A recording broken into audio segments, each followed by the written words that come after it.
Well, I'm pretty happy. Gianni Picchi is here. He's one of the finest Italian chefs around, and he's going to teach us all how to cook wild.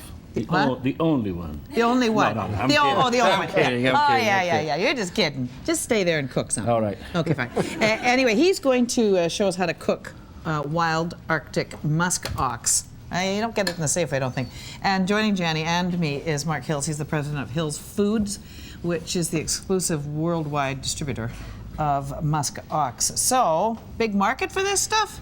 Well, it's becoming a big market. We've been working on it for a couple of years to introduce it into the Canadian marketplace as well as other parts of the world. Right. But there is a very limited amount of musk ox that's available for commercial harvest. It's from Banks Island up in the Arctic. Yes. Which is about 7 hours by plane north of here. You keep cooking. Very cold. And the Inuit on Banks Island, Yes. Sax Harbor, there's 126 Inuit that participate in the government-controlled, the Canadian Food Inspection Agency is supervising the harvest, sanctioned by Wildlife Canada as well. And the harvest is just taken place in December. How many do they take? This year we took 1,450. 1 year ago we took 1,200. Now Wildlife Canada would like us to be culling as much as 10% of the herd, which Really? is estimated to be approximately 65,000. 100,000. No, 65,000 is the last. Oh. Well, have a fight, you guys. That'd be good. Well, I read this, it was 100, but that's that okay. was a 4-year-old. 4-year-old information. They got the wrong information. So it's coming down a bit, eh? So we are selling it. But It's moving. It's But moving. what's interesting is that Gianni is, you've always been interested in cooking game meat. Yes. And so that you two are sort go of back a match made in 25 heaven. years. That's why you can fight like this, That's right on the television. I've been pushing this man for 25 years. Yeah. In fact, if it wasn't for me pushing him, us Canadians in general would not have Oh, if been it weren't for enjoying. you, you'd be nowhere. What do you think It's of that? No, nowhere. The game industry, I started, 20, remember? Go and find me some wild mushroom, go and find me a little bit of venison, go and find kept me this. running. Yes. And 25 years later, everybody's enjoying it. Yes, it is Now, what we absolutely want to true. do is make sure that this product gets to the Canadian market, because if we don't, some company from, say, from China, from Japan, from the States, they're going to buy Take it all. the whole lot, and we'll be left without Right. typically a Canadian good protein. Yes. It's beautiful too, fantastic, and okay? it's So now, huge. I thought Well, I you was say here to you- yeah, promote it. yeah. I think Johnny can do it just fine on his own. I'm leaving. I tell you, Okay, just you we got some rest. Let's talk about the fat in it. There The isn't fat much content, well, the fat content in muskox is approximately 8%, but you compared to beef. Compared to beef, it's 12%. probably, it's significantly less.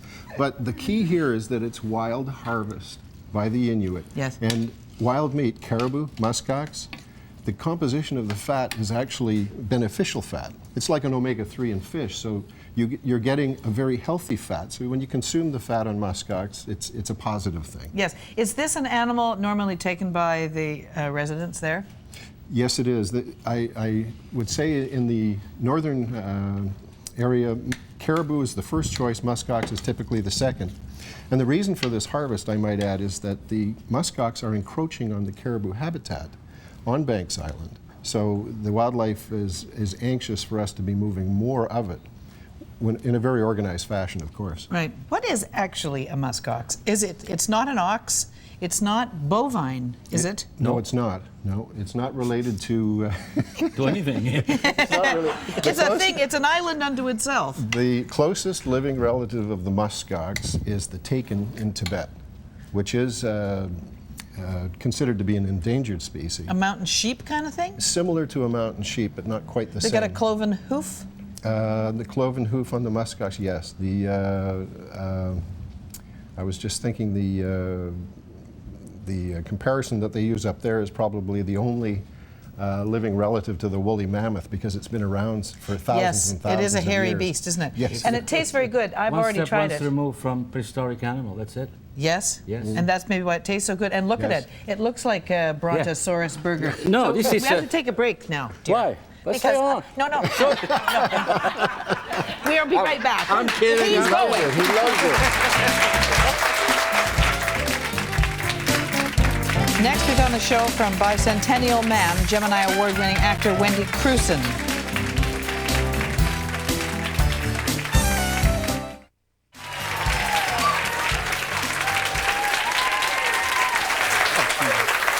Welcome back to the Gianni Picchi show, and his great pal Mark Hills, who owns Hills Foods, and he is the guy responsible for bringing this muskox today. So you're making now little medallions of muskox here. Right. Wonderful pieces of morsels of I was going to say beef, but they're muskox. Wild Arctic muskox. Wonderful. Yes, wild Arctic muskox. Okay, so this can you present it rare as if you would any? Absolutely. This meat doesn't taste. You may think of a game that is strong and powerful. This is has a sweet flavor, not as it's sugar, but a mild. And unlike beef, lamb, or veal, or any of those meat that you're normally accustomed. And it just has a different taste. It's just different taste altogether. Whereas lamb is different from beef. And it's as tender as it can be. Yes. And does it cost a fortune? Yeah, I'm afraid it does. Well, there you are. Okay, can I do something? The price has actually fallen considerably in the last What is it a pound? $40 a kilo, more or less. Well, what's lamb? for that medallion. For the prime cuts. What am I doing now? To put some sauce in it. Well, on it or on anywhere. Okay. Yeah. But Gianni. A medallion of lamb is going to be very similar. Yes. In price. Okay. Fine. Okay. And then what's that stuff you just poured on there? That's previously made red wine sauce. Right. Okay. Oh, really? So that's the way you would serve it. Yes. Yes. But we have some more stuff going in there. Some of these beautiful huckleberries from Mark. Where are they from? Oh, those are huckleberries picked by the Haida, the Queen Charlotte's. Yes, and frozen then? Since this is frozen. A wild dish, wild berries. But I can't buy this. Where do I buy this? If I let's say you have to come to our shop. Huh? No, we're down in Burnaby behind Costco. You can go to mine, to Linda. Isn't the right kind of question. Linda Sagramble, she has it. Yeah, but so it's not. It used to be that you couldn't buy venison or any of this stuff. Thanks to me that I started the ball rolling many years ago. Thank you. Now you can buy this stuff. I tell you what you can do, guys. You are there in Canada. Oh, you can go to your butcher and you say you want to buy some muskox. Now they may not have it, but you apply some pressure. They will go to their supplier, which in turn they will go to Mark and say, send us some muskox. The next thing you know, everybody will have muskox in Canada. It's that simple. Yeah, but there's not enough. If there's like this insane rage for muskox that you've now created. Listen, you don't want to buy this. You don't eat this every weekend. But I'm sure that that's true. If 2% buy it, there'll be enough to go around for 2% of the people that are listening out there. But I think and then they can line up, and next year they can, the other 2% will wait till next year. Yeah. Okay, sure, Mark, whatever you just said, I'm sure it's fine. Put some rice in there. You can see if you just, Jono, want to take a look at this? Yeah, here we go. No, you can't? Or maybe you. There. I just, you're too funny. But it looks different, doesn't it? At a glance, it sort of doesn't. When you look closer, you can look at the meat. The grain is different. Look at the fat that Mark was talking about. See that white marble in there? Yeah. Those are the good fat, as he put it. Okay. And over here we have the fillet. Yes. I'll pick it up. Yes, fine. It looks like a beef fillet or any fillet, but this is not as big as a beef fillet. It's quite small. In fact, a beef fillet will be this long. And this is, you can just tell. Well, it's smaller than a big cow, isn't it? Small, very small. This animal? Yeah. Oh, how do yeah. they, listen, and this may be an unfortunate question, but how do they shoot them? It is shock, yes. Yeah, with a rifle. Very humane. By the chief of the Inuit of Banks. Right, and then they charge you per kilo? They sell them direct to you? That's correct. We bring them down to Alberta for processing. Right. And how do you bring them down? On a plane, obviously. Have to fly them from the island to Inuvik. Whole carcasses. Yes. And then they're trucked from Inuvik to Edmonton. Right. So to an abattoir there, or no, they're already late. No, this is for a processing for an EU facility, a European Union facility, so we're able to export the product to Europe. Okay, tell me this, who buys the most of this stuff? I'll turn this off, okay? The most muskox in the world is probably consumed right here in British Columbia because of the work we've been doing lately. We've just recently put a small container into Holland, and we've just shipped this week into Los Angeles for the upcoming Chefs Conference.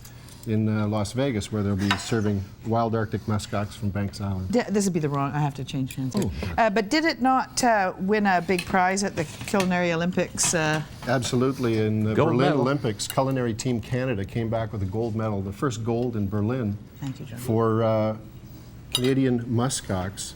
It was poached in butter. Chef Michael Noble from Diva at the Met, you know, he was responsible, him and Bruno Martin, for doing that entree. And it shone. It was very good. It was good. Why did you turn Because I had too big a piece. And I was like, okay. So I guess, were there recipes for this when you first got your hands on it? And do you have to make some up, or did you just incorporate? I just went to my repertoire and just applied this meat as opposed to any other meat. You don't treat it any differently? No, just with kindness, because it costs a lot of money. Yeah. And do people buy it at your restaurant? Well, yes, when I have it, I do. They Yeah. do. Indeed they do. Wonderful. Yeah, people aren't. They're not afraid of it. Absolutely. No. Absolutely yes. No, Absolutely absolutely not. Are you kidding? I mean, absolutely. They love it. I mean, will I put something that people might be afraid? I don't know. No, you know me better than that, Vicki. Well, you're pretty sophisticated, aren't you? Vicki Picchi. Yeah. We have to tell this joke again, I suppose. You See, better if tell I marry him, but his wife Carol won't have it, well, you never know. She might by now. She might. She must be so sick of hearing that. See, then I'd be Vicki Picchi. It's too cute, I could hardly stand it. Oh, you're a riot. All right. Yeah, he's pretty good, eh?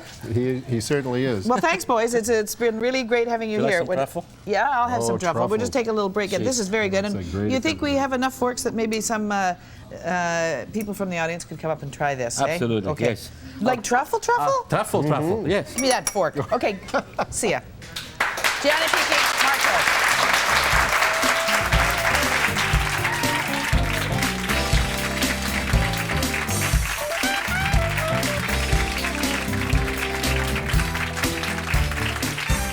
Time. So thanks very much for being here, all of you, and to my guests, Dr. Fred Bass, to John Gray, and to Gianni Picchi and Mark Hills.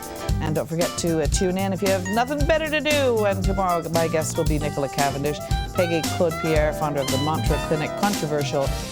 She is indeed from Victoria. Bye. See you tomorrow.